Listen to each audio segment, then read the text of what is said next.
क्या सभी medical stores पर अब संकट मंडरा रहा है? जिन्होंने ये फॉर्मुलेशंस बनाई थी, जिस कंपनी के द्वारा बनाई गई थी, क्या उन्होंने सारी कॉम्प्लायंसेस का, गाइडलाइंस का पालन किया था? गुजरात के अंदर भी एक बच्चे की मृत्यु हो गई है। 1.5-2 साल की वो बच्ची थी जिसकी डेथ हो गई इस कफ सिरप से। अभी मध्य प्रदेश की जो घटना हुई थी, जहां पर 4 साल से कम उम्र के बच्चे कुछ सिरप की फॉर्मुलेशंस दी गई उन्हें, कफ सिरप की, जिसकी वजह से उनकी डेथ हो गई, मृत्यु हो गई। वो अभी मामला शांत भी नहीं हुआ था कि एक और जगह से, एक और राज्य से यही सेम दुर्घटना देखने को मिली है। बिल्कुल, क्या अब हर मेडिकल स्टोर की जांच होनी चाहिए? क्या सभी मेडिकल स्टोर्स पर अब संकट मंडरा रहा है? ये सवाल मैं ही नहीं, हमारे देश के काफी लोग कर रहे हैं। उन मासूम बच्चों का जो है गलती क्या थी कि जिस वजह से उन्हें यह भुगतना पड़ा। मान लिया कि मध्य प्रदेश में जो फॉर्मुलेशंस यूज हो रही थी उनका एज सच अभी तक कुछ पता नहीं चला था, जिसकी वजह से वो प्रॉब्लम क्रिएट हो गई, काफी बड़ी प्रॉब्लम बन गई। लेकिन जिन्होंने ये फॉर्मुलेशंस बनाई थी, जिस कंपनी के द्वारा बनाई गई थी, क्या उन्होंने सारी कॉम्प्लायंसेस का, गाइडलाइंस का पालन किया था?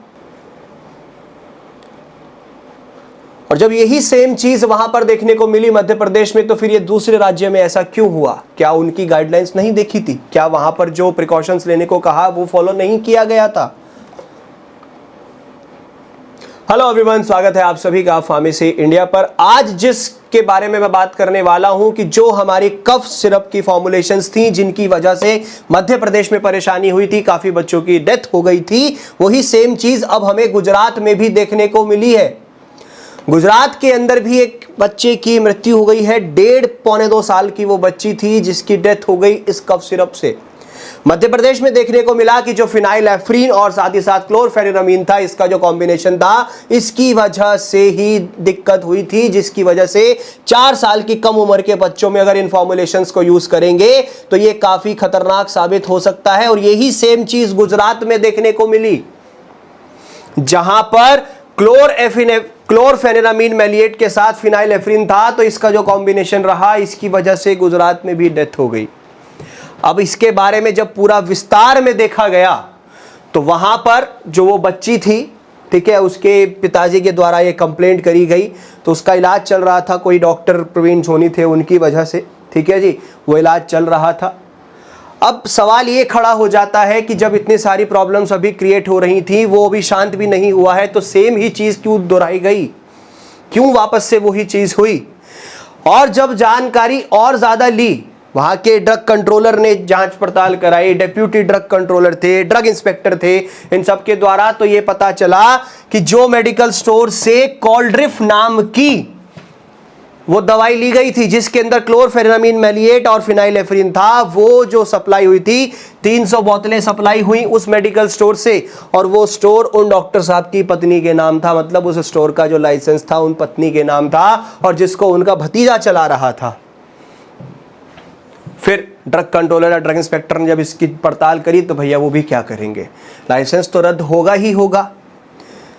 अब यदि मैं पूरा विस्तार से आपको एक बार फिर से इसके अंदर समझाऊं, इसको मैं थोड़ा सा जूम कर देता हूं, तो ये जो है बेसिकली छिंदवाड़ा में कफ सिरप कोल्ड ड्रिंक पीने से सोमवार रात को एक और बच्चे की मौत हो गई, ठीक है। कोल्ड ड्रिंक के अंदर क्लोरफेनिरामीन मैलिएट और साथ ही साथ आपका फिनाइलेफ्रीन है, ठीक है जी। यहां पर गुजरात के अंदर अगर हम बात करें तो तमिलनाडु की भी कुछ कंपनीज हैं, जैसे श्रीशन फार्मास्यूटिकल, उसने कोल्ड्रिफ बनाया, ठीक है। उसमें जहरीले डाईएथिलीन ग्लाइकॉल डीजी की मात्रा 46 से 48% मिली थी। वहीं पर अब गुजरात को देखें तो रिलीफ सिरप, जिसको शेप फार्मा प्राइवेट लिमिटेड ने बनाया, रेस्पी फ्रेश टीआर सिरप, जिसको रेडनोनिक्स फार्मास्यूटिकल्स प्राइवेट लिमिटेड ने बनाया, वहां पर ये गड़बड़ देखने को मिली है। अब जो रिलाइफ के बैच नंबर इतना, उसमें जो है डीईजी जो है बेसिकली आपको 0.616% और टीआर सिरप के बैच नंबर में 1.342% इतना मिला। मतलब कि जो गाइडलाइंस हैं उन्हीं को ही नजरअंदाज किया जा रहा है। सवाल अब ये खड़ा हो जाता है कि क्या अब हर मेडिकल स्टोर की जांच होनी चाहिए? बिल्कुल होनी चाहिए भाई, जिन बच्चों की गलती थोड़ी ना है कुछ।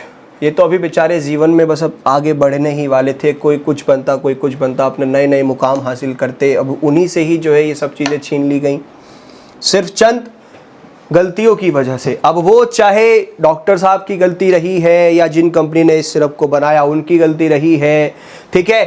एक सवाल और खड़ा हो जाता है कि जब एमपी में ये चीज देखने को मिली थी, वहां पर इन फॉर्मुलेशंस की वजह से गड़बड़ हुई, तो जब गाइडलाइन सामने आ गई थी कि 4 साल से कम उम्र के बच्चों पे ये सिरप यूज नहीं होना चाहिए, तो फिर क्यों यूज किया गया?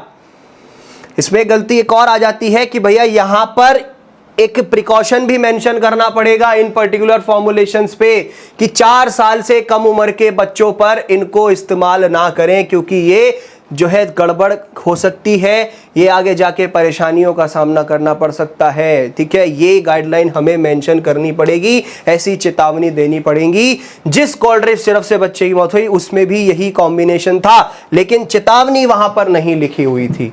ये सबसे बड़ी समस्या बन रही है।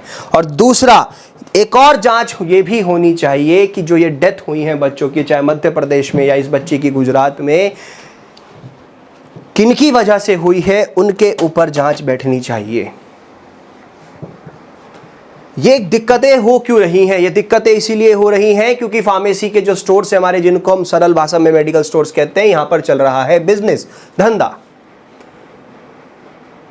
एक आपने कल वीडियो देखा होगा, चैनल पर डाला था, मध्य प्रदेश का ही हाईलाइट किया था, जिसमें जो है फार्मेसी एक्ट में संशोधन करते हुए सज़ा को बढ़ा दिया गया, जुर्माने को बढ़ा दिया गया, उसी के संबंध में डाला था। वहाँ पर भी मैंने आपको बताया था कि मान लो अगर एक जिले के अंदर 50,000 से 1 लाख मेडिकल स्टोर्स हैं, तो 10% तो ऐसे हैं कि सिर्फ और सिर्फ फार्मासिस्ट ही चला रहा है, जिसका लाइसेंस है वो, बाकी 90% तो सब बिजनेस कर रहे हैं।